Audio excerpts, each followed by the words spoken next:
وہ آپ سے بہت محبت کرتی تھی، سلاح نے دھیمی آواز میں کہا۔ ہاں میں جانتا ہوں، مگر شادی وغیرہ میں صرف محبت تو نہیں دیکھی جاتی، اور بھی بہت کچھ دیکھا جاتا ہے۔ جلال بہت حقیقت پسندانہ انداز میں کہہ رہا تھا۔ جلال، کیا یہ ممکن نہیں ہے کہ آپ اسے شادی کر لیں؟ پہلی بات یہ کہ میرا اس کے ساتھ کوئی رابطہ نہیں ہے، اور دوسری بات یہ کہ میرا اس کے ساتھ رابطہ ہوتا بھی تب بھی میں اس کے ساتھ شادی نہیں کر سکتا۔ اس کو آپ کے سہارے کی ضرورت ہے۔ سلاح نے کہا۔ میں نہیں سمجھتا کہ اسے میرے سہارے کی ضرورت ہے۔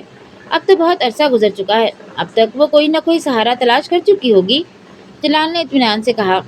ہو سکتا ہے اس نے ایسا نہ کیا ہو، وہ ابھی بھی آپ کا انتظار کر رہی ہو۔ میں اس طرح کے امکانات پر غور کرنے کا عادی نہیں ہوں۔ میں نے تمہیں بتایا ہے کہ میرے لیے اپنے کیریئر اس کی اسٹیج پر شادی ممکن ہی نہیں ہے، وہ بھی اس سے۔ کیوں؟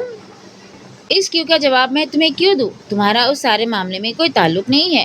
میں اس سے کیوں شادی نہیں کرنا چاہتا میں تبھی اسے بتا چکا ہوں، اور اتنے عرصے کے بعد تم دوبارہ آ کر پھر وہی پینڈورا باکس کھولنے کی کوشش کر رہے ہو۔ جلال نے قدرے ناراضگی سے کہا۔ میں صرف اس نقصان کی تلافی کرنے کی کوشش کر رہا ہوں جو میری وجہ سے آپ دونوں کا ہوا۔ سلاح نے نرمی سے کہا۔ میرا کوئی نقصان نہیں ہوا، اور امامہ کا بھی نہیں ہوا ہوگا۔ تم ضرورت سے زیادہ حساس ہو رہے ہو۔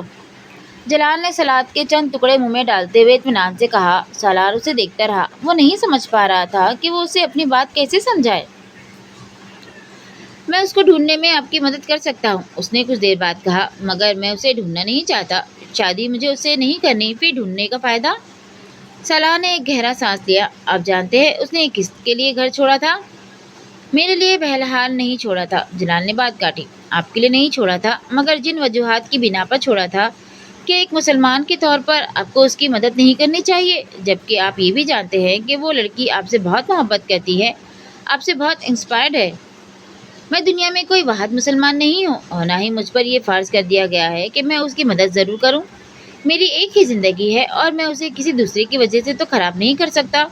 اور پھر تم بھی مسلمان ہو، تم کیوں نہیں شادی کرتے اس سے؟ میں نے تو تب بھی تم سے کہا تھا کہ تم سے شادی کر لو، تم ویسے بھی اس کے لیے بہت نرم گوشہ رکھتے ہو۔ جلال انصر نے قدرے چپتے ہوئے انداز میں کہا۔ سالار اسے خاموشی سے دیکھتے رہا۔ وہ اسے بتا نہیں سکتا تھا کہ وہ اس سے شادی کر چکا ہے۔ شادی؟ وہ مجھے پسند نہیں کرتی، اس نے کہا۔ میں اس سلسلے میں اسے سمجھا سکتا ہوں۔ تم میرا اس سے رابطہ کروا دو تو میں اسے تم سے شادی پر تیار کر لوں گا۔ اچھے آدمی ہو تم، اور خاندان وغیرہ بھی ٹھیک ہی ہوگا تھا تمہارا۔ کار تو 1.5 سال پہلے بھی بڑی شاندار رکھی ہوئی تھی تم نے، اس کا مطلب ہر روپیہ وغیرہ ہوگا تمہارے پاس۔ ویسے یہاں کس لیے ہو؟ MBA کر رہا ہوں۔ پھر تو کوئی مسئلہ ہی نہیں، جاب تمہیں مل جائے گی، روپیہ ویسے بھی تمہارے پاس ہے، لڑکیوں کو اور کیا چاہیے؟ امامہ تو ویسے بھی تمہیں جانتی ہے۔ جلال نے چٹکی بجاتے مسئلہ حل کیا۔ سارا مسئلہ تو اسی جاننے نے ہی پیدا کیا ہے، وہ مجھے ضرورت سے زیادہ جانتی ہے۔ سالار نے جلال کو دیکھتے ہوئے سوچا۔ وہ آپ سے محبت کرتی ہے؟ سالار نے جسے یاد دلایا۔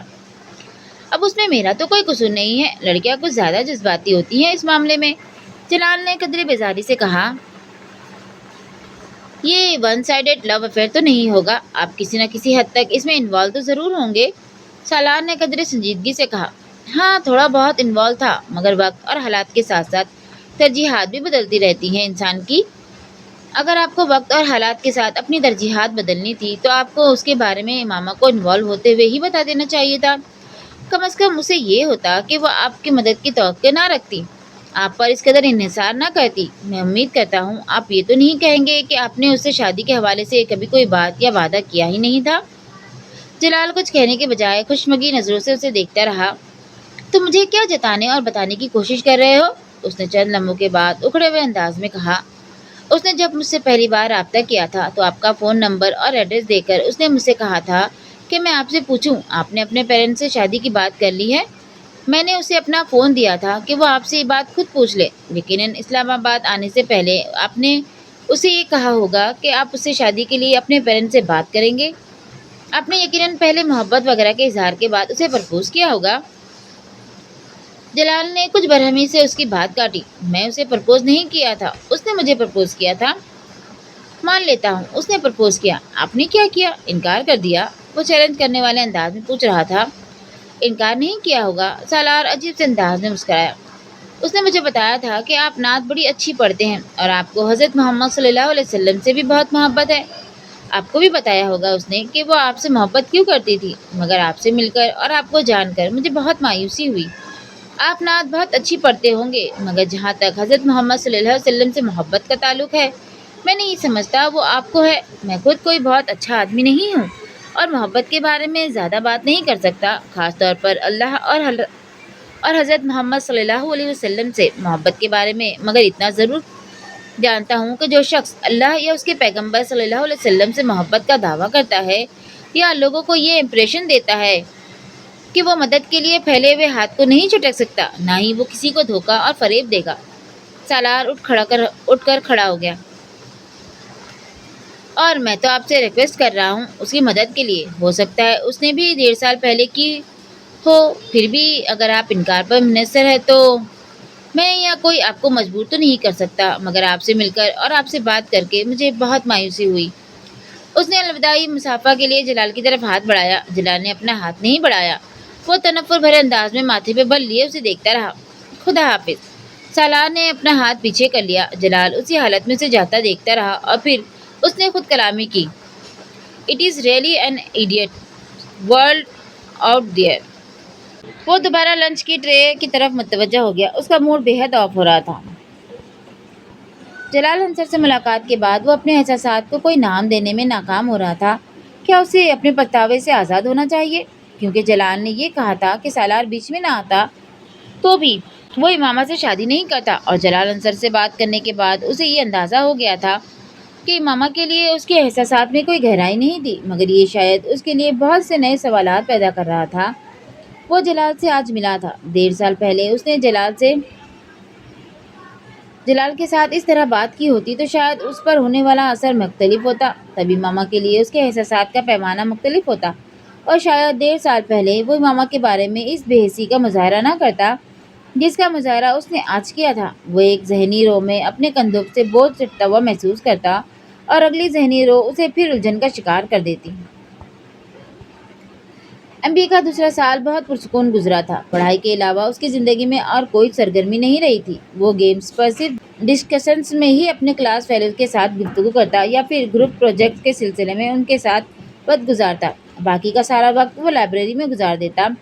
ویکینڈ پر اس کی واحد سرگرمی اسلامک سینٹر جانا تھا، جہاں وہ ایک عرب سے قرآن پاک تلاوت کرنا سیکھا کرتا تھا۔ پھر وہ قرآن پاک کے ان اسباق کو دہرایا کرتا تھا۔ پھر اسی عرب سے اس نے عربی زبان سیکھنا شروع کر دی۔ اب خالد عبد الرحمن نامی وہ عرب بنیادی طور پر ایک میڈیکل ٹیکنیشین تھا اور ایک ہاسپٹل سے وابستہ تھا۔ وہ ویکینڈ پر وہاں آ کر عربی زبان اور قرآن پاک کی کلاسز لیا کرتا تھا۔ وہ اس کام کا کوئی معاوضہ نہیں لیا کرتا تھا، بلکہ اسلامک سینٹر کی لائبریری میں موجود کتابوں کی ایک بڑی تعداد بھی اسی کے دوستوں اور رشتہ داروں کی طرف سے عطیہ کردہ تھی۔ قرآن پاک کی انہی کلاسز کے دوران ایک دن اس نے سالار سے کہا، تم قرآن پاک حفظ کیوں نہیں کرتے؟ سالار اس کے اس تجویز نما سوال پر کچھ حیرانی سے اس کا منہ دیکھنے لگا۔ میں کیسے کر سکتا ہوں؟ تم کیوں نہیں کر سکتے؟ خالد نے جواباً اس سے پوچھا۔ یہ بہت مشکل ہے، اور پھر میرے جیسا آدمی میں نہیں کر سکتا، سالار نے چند لمحوں کے بعد کہا۔ تمہارا ذہن بہت اچھا ہے، بلکہ میں اگر یہ کہوں کہ میں نے اپنی آج تک کی زندگی میں تم سے زیادہ ذہین آدمی نہیں دیکھا۔ جتنی تیز رفتاری سے تم نے اتنے مختصر عرصے میں اتنی چھوٹی بڑی صورتیں یاد کی ہیں، کوئی اور نہیں کر سکا، اور جتنی تیز رفتاری سے تم عربی سیکھ رہے ہو، میں اس پر بھی حیران ہوں۔ جب ذہن اس قدر زرخیز ہو اور دنیا کی ہر چیز سیکھ لینے اور یاد رکھنے کی خواہش ہو تو قرآن پاک کیوں نہیں؟ تمہارے ذہن پر اللہ تعالیٰ کا بھی حق ہے۔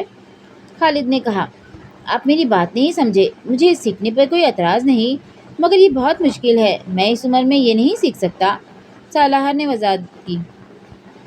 جبکہ میرا خیال ہے کہ تمہیں قرآن پاک حفظ کرنے میں بہت آسانی ہوگی۔ تم ایک بار اسے حفظ کرنا شروع کرو۔ میں کسی اور کے بارے میں تو یہ دعویٰ نہ کرتا، مگر تمہارے بارے میں دعوے سے یہ کہہ سکتا ہوں کہ تم نہ صرف بہت آسانی سے اسے حفظ کر لو گے، بلکہ بہت کم عرصے میں۔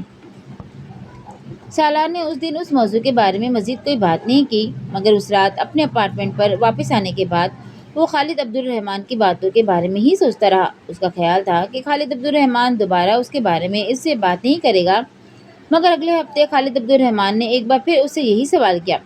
سالار بہت دیر چپ چاپ اسے دیکھتا رہا، پھر اس نے مدھم آواز میں خالد سے کہا، مجھے خوف آتا ہے۔ کس چیز سے؟ قرآن پاک حفظ کرنے سے، خالد نے قدر حیرانی سے پوچھا۔ سالار نے اس بات میں سر ہلا دیا۔ کیوں؟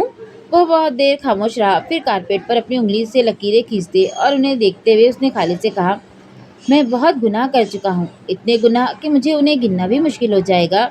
صغیرہ کبیرہ ہر گناہ جو انسان سوچ سکتا ہے یا کر سکتا ہے۔ میں اس کتاب کو اپنے سینے یا ذہن میں محفوظ کرنے کا سوچ بھی نہیں سکتا۔ میرا سینہ اور ذہن پاک تو نہیں ہے، میرے جیسے لوگ اسے حفظ کرنے کے لائق نہیں ہوتے، میں تو ایسا سوچ بھی نہیں سکتا۔ اس کی آواز بھرا گئی۔ خالد کچھ دیر خاموش رہا، پھر اس نے کہا، ابھی بھی گناہ کرتے ہو؟ سالار نے نفی میں سر ہلا دیا۔ تو پھر کس چیز کا خوف ہے؟ تم اگر قرآن پاک کی تلاوت کر سکتے ہو اپنے ان سارے گناہوں کے باوجود، تو پھر اسے حفظ بھی کر سکتے ہو۔ اور پھر تم نے گناہ کیے مگر تم اب گناہ نہیں کرتے، یہ کافی ہے۔ اگر اللہ تعالیٰ یہ نہیں چاہے گا کہ تم اسے حفظ کرو تو تم اسے حفظ نہیں کر سکو گے، چاہے تم لاکھ کوشش کر لو، اور اگر تم خوش قسمت ہوئے تو تم اسے حفظ کر لو گے۔ خالد نے ایک چٹکی بجاتے ہوئے جیسے یہ مسئلہ حل کر دیا تھا۔ سالار اس رات جاگتا رہا۔ آدھی رات کے بعد اس نے پہلا پارہ کھول کر کانپتے ہاتھوں اور زبان کے ساتھ حفظ کرنا شروع کر دیا۔ اسے حفظ کرتے ہوئے اسے احساس ہونے لگا کہ خالد عبد الرحمن ٹھیک کہتا تھا۔ اسے قرآن پاک کا پہلا حصہ پہلے ہی یاد تھا۔ خوف کی وہ کیفیت جو اس نے قرآن پاک حفظ کرنا شروع کرتے ہوئے محسوس کی تھی، وہ زیادہ دیر تک نہیں رہی تھی۔ اس کے دل کو کہیں سے استقامت مل رہی تھی۔ کہاں سے؟ کوئی اس کی زبان کی لڑکڑاہٹ دور کر رہا تھا۔ کون؟ کوئی اس کے ہاتھوں کی کپکپاہٹ کم کر رہا تھا۔ کیوں؟ فجر کی نماز سے کچھ دیر پہلے وہ اس وقت بے تحاشا رویا جب اس نے پچھلے 5 گھنٹے میں یاد کیے ہوئے سبق کو پہلی بار مکمل طور پر دہرایا۔ وہ کہیں نہیں اٹکا تھا، وہ کچھ نہیں بھولا تھا، زیر زبر کی کوئی غلطی نہیں۔ آخری چند جملوں پر اس کی زبان پہلی بار کپکپانے لگی تھی۔ آخری چند جملے ادا کرتے ہوئے اسے بڑی دقت ہوئی تھی، کیونکہ وہ اس وقت آنسوں سے رو رہا تھا۔ اگر اللہ یہ چاہے گا اور تم خوش قسمت ہوگے تو تم قرآن پاک حفظ کر لو گے، ورنہ کچھ بھی کر لو نہیں کر پاؤ گے۔ اسے خالد عبد الرحمن کی بات یاد آ گئی تھی۔ فجر کی نماز ادا کرنے کے بعد اس نے کیسٹ پر اپنی زندگی کے اس پہلے سبق کو ریکارڈ کیا تھا۔ ایک بار پھر اسے کسی دقت کا سامنا نہیں کرنا پڑا تھا۔ اس کی آواز میں پہلے سے زیادہ روانی اور لہجے میں پہلے سے زیادہ فصاحت تھی۔ اس کی زندگی میں ایک نئی چیز شامل ہو گئی تھی، اس پر ایک اور احسان کر دیا گیا تھا، مگر اس کا ڈپریشن ختم نہیں ہوا تھا۔ وہ رات کو سلیپنگ پلز کے بغیر نیند کا تصور بھی نہیں کر سکتا تھا۔ سلیپنگ پلز لینے کے باوجود وہ کبھی اپنے کمرے کی لائٹس آف نہیں کر سکا تھا۔ وہ تاریکی سے خوف کھاتا تھا۔ یہ پھر خالد عبد الرحمن ہی تھا جس نے ایک دن اسے کہا تھا۔ وہ اسے قرآن پاک کا سبق زبانی سنا رہا تھا اور اسے احساس ہو رہا تھا کہ خالد عبد الرحمن مسلسل اس کے چہرے پر نظریں جمائے ہوئے تھا۔ جب اس نے اپنا سبق ختم کیا اور پانی کا گلاس اٹھا کر اپنے ہونٹوں سے لگایا تو اس نے خالد کو کہتے سنا، میں نے کل رات تمہیں خواب میں حج کرتے دیکھا ہے۔ سالار منہ میں لے جانے والا پانی حلق سے اتار نہیں سکا۔ گلاس نیچے رکھتے ہوئے خالد کو دیکھنے لگا۔ اس سال تمہارا MBA ہو جائے گا، اگلے سال تم حج کر لو۔ خالد کا لہجہ بہت رسمی تھا۔ سالار نے منہ میں موجود پانی غیر محسوس انداز میں حلق سے نیچے اتار لیا۔ وہ اس دن اس سے کوئی سوال و جواب نہیں کر سکا تھا۔ اس کے پاس کوئی سوال تھا ہی نہیں۔ MBA کے فائنل سیمسٹر سے 2 ہفتے پہلے اس نے قرآن پاک پہلی بار حفظ کر لیا تھا۔ فائنل سیمسٹر کے 4 ہفتے کے بعد 23.5 سال کی عمر میں اس نے اپنی زندگی کا پہلا حج کیا تھا۔ وہاں جاتے ہوئے، وہاں سے آتے ہوئے اس کے دل و دماغ میں کچھ بھی نہیں تھا، کوئی تکبر، کوئی تفکر، کوئی رشک، کچھ بھی نہیں۔ اس کے ساتھ پاکستانی کیمپ میں ساتھ جانے والے شاید وہ لوگ ہوں گے جو خوش قسمت ہوں گے، انہیں ان کی نیکیوں کے عوض وہاں بلایا گیا تھا۔